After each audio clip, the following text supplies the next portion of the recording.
Hello guys, the Maniac Zach here, and welcome back to a brand new video in Switch Month. The Nintendo Switch is something that I've been really excited for ever since its announcement, all the way back in 2015. But now that the Switch is finally here, I thought that today was the perfect time to take a serious look back at Nintendo's previous console that the Switch learned from, the Nintendo Wii U. Now, this is going to be divided into three segments. I'm going to talk about the console when it first came out around 2012. Then I'm going to talk about the stuff that happened in the middle of its life cycle around 2014, 2015. And then I'm going to talk about my overall thoughts on it right now in 2017, as well as a few things that happened in 2016. Alright, let's begin. 2012. Woo! That year was just crazy. I mean, wow. People thought the world was going to end, but for Nintendo, it was a huge step for them, because they started the 8th console generation with the Nintendo Wii U. And while everyone thought that this was some Wii add-on, or any of that stuff, I knew right from the beginning that this was going to be a whole new console, and not just some accessory that you attached to the Wii. I mean, seriously. Even back then, I really knew the name was just a piece of crap. I mean, seriously. It's even worse than the Xbox One. And that came out only a year later. I mean, just calling it the Wii 2 or the Super Wii would have improved the sales of the console alone. One thing that is interesting, though, about its announcement and launch is that Reggie himself said you can use 2 gamepads. I vividly remember the picture. A gamepad and another gamepad. Playing New Super Mario Bros. U again, but Nintendo hasn't mentioned this ever again, and this feature was dropped for unknown reasons. It makes sense though, because the gamepad is pretty expensive. I was really excited for the release of the Wii U because I love the idea of being able to play a game off screen without having to use the TV. It was a really unique feature at the time, especially since neither Xbox nor PlayStation was doing this. Now, as a big Nintendo fan, as you can see by my Mario shirt, I'm an early adopter of most of their products. So I got the Wii U at launch in November 2012, and I got Nintendo Land and New Super Mario Bros. U bundled with it. As a launch title, I gotta say Nintendo Land did a great job showing off what the Wii U and its gamepad was capable of, especially in minigames where the gamepad was a second screen, very similar to the Nintendo DS. I love how Nintendo Land represented some Nintendo franchises that we haven't seen in a while alongside the popular Nintendo franchises like F-Zero and Metroid, even if those games were just like not representative of the franchises that much, or just like smaller mini-games. But Nintendo Land was a great party game, and I gotta say it was actually a pretty decent launch title, you know? One thing that I've always hated since launch was the terrible battery life of the Wii U gamepad. Now, as an iPhone user, I don't mind terrible battery life, but the fact that it doesn't hold the charge is ridiculous. I mean, why? Like, all the other DS's and all that stuff held charges, so I don't know why the gamepad always had to be turning on even when you haven't used your Wii U in like weeks. It was just ridiculous. And also, having an online community for almost every single game that was released on the Wii U was a nice addition, because Miiverse was a really unique concept, even though I lost interest in the platform over time. Now I'm going to talk about the middle of the Wii's life cycle, which included 2014 and 2015. 2014 was the best year to own a Wii U. Now, if you didn't really own a Wii U in 2012 or 2013, it didn't really matter. You got some good games, but who cares if you missed out on them? But 2014, if you didn't have a Wii U, you're slacking. You're slacking, I mean, really. You missed out on so many great first-party titles like Bayonetta 2, Captain Toad Treasure Tracker, Hyrule Warriors, Mario Kart 8, Smash Bros. I mean, seriously. It was just insane that year. And yeah, it did kind of suck that third-party support died this year. Honestly, I didn't really care for the third-party games on this console from the start, so that's okay. And 2014 is really when Nintendo started to take online more seriously, with online modes and Mario Kart 8 and Smash Bros being really refined, especially for Nintendo games, and at the time. especially since Smash Bros. Wii U's For Glory and For Fun modes were a much better improvement compared to Brawl's online modes.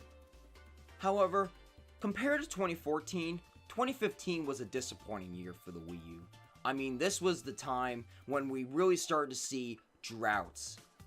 Like months of not having any big first-party titles.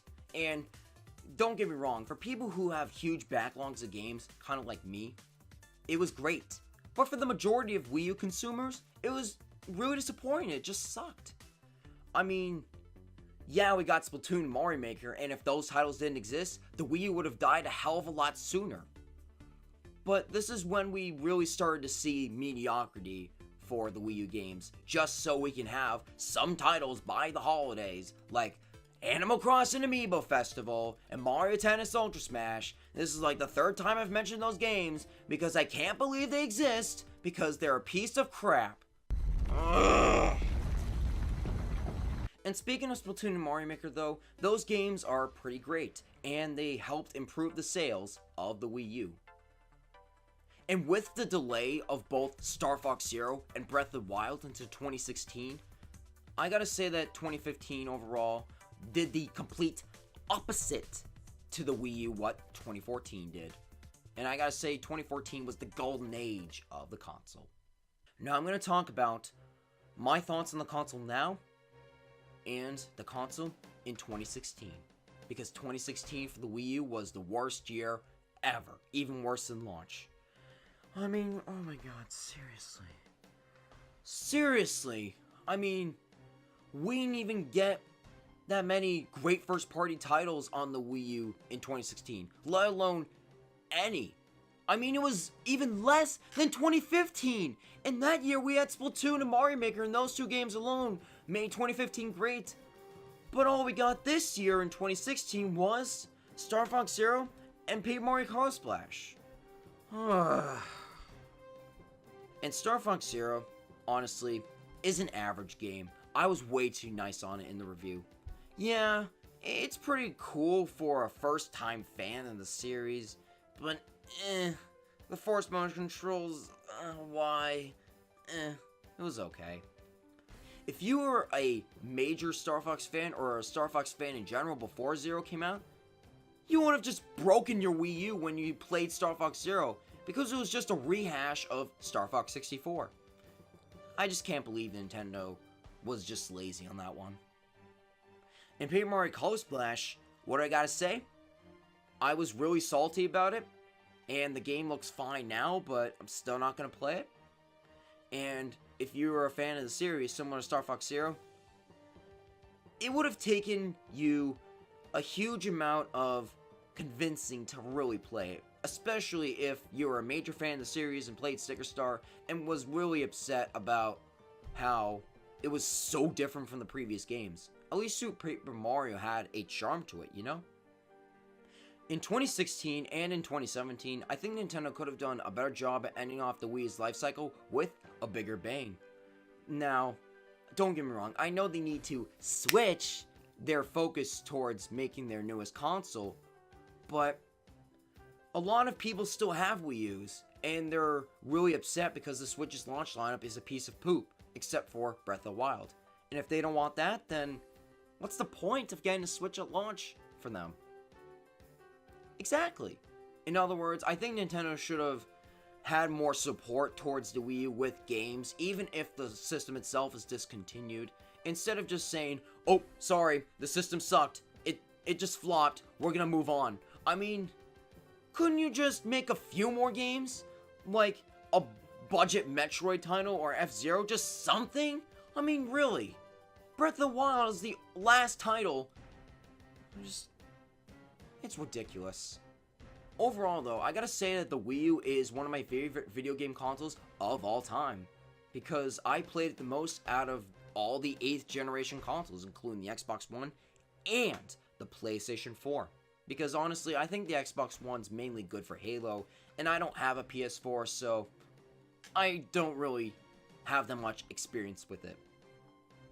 Now, I think Nintendo could have done a better job with marketing the Wii U, because it had a huge potential, especially with the Wii U gamepad. but sadly, the name and the direction that they wanted to go with the console itself wasn't necessarily clear enough. One of the most disappointing things about the Wii U, though, is the fact that it's most likely one of the biggest things that could have led to Iwata's death, especially since he was the one who helped make the Wii and the DS a success. Just imagine all of your projects being big successes, and then you make one screw up in a perfectionist lifestyle.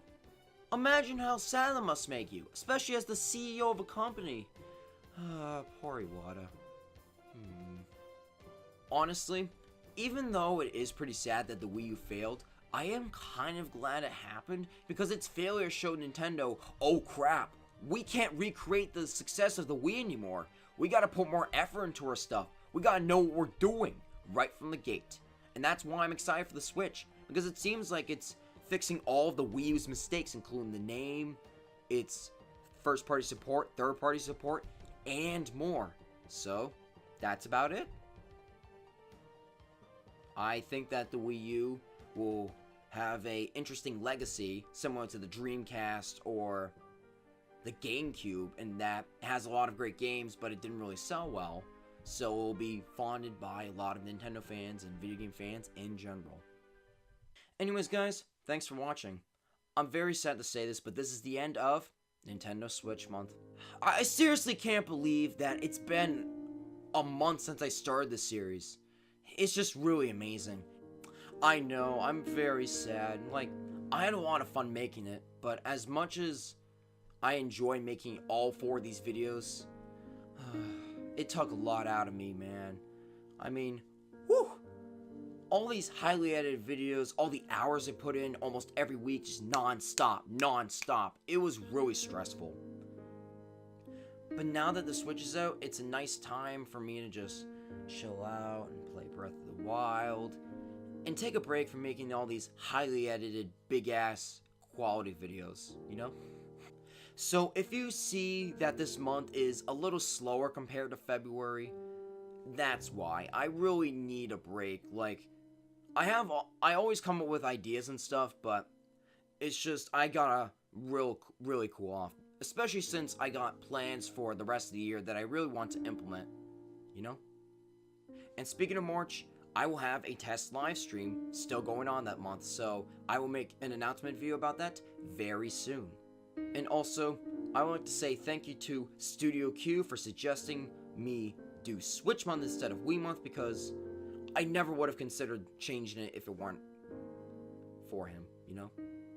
If you somehow missed the rest of Switch Month, it's okay if you did. I will link a playlist to the very end of the video. It will play all 4 videos, including this one. And if you want to see what I did last year for 2016, I will have a playlist as well for Wii Month 2016.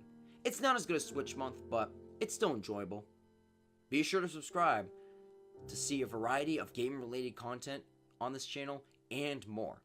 And also, follow me on my Twitter account, @TheManiacZach, to be notified when future videos are being released, as well as some exclusive behind-the-scenes content of this channel, and more. Anyways, guys, I'll see you in the next video, which is probably going to be the test live stream, but we'll see. Bye.